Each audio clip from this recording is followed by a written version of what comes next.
রাজধানীর সড়কে ট্রাফিক আইন ভাঙলেই এবার আর রেহাই নেই, কারণ ঢাকা মহানগরের বিভিন্ন গুরুত্বপূর্ণ সড়ক ও মোড়ে চালু হয়েছে কৃত্রিম বুদ্ধিমত্তা বা এআই প্রযুক্তি সম্পন্ন স্মার্ট সিসি ক্যামেরা। আর এই ক্যামেরাতেই স্বয়ংক্রিয়ভাবে ধরা পড়বে ট্রাফিক আইন লঙ্ঘনের ঘটনা।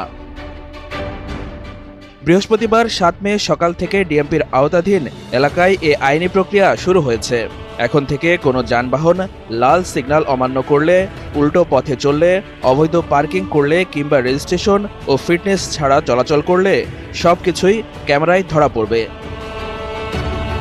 শুধু তাই নয়, ভিডিও স্থিরচিত্র বিশ্লেষণ করে স্বয়ংক্রিয়ভাবে তৈরি হবে মামলা। এরপর সংশ্লিষ্ট গাড়ির মালিক ও চালকের ঠিকানায় ডাকযোগে পাঠানো হবে নোটিশ। ডিএমপি ট্রাফিক বিভাগের অতিরিক্ত পুলিশ কমিশনার মোহাম্মদ আনিসুর রহমান জানিয়েছেন, সড়কে আইন অমান্য করলেই এখন থেকে অটো মামলা রেকর্ড হবে।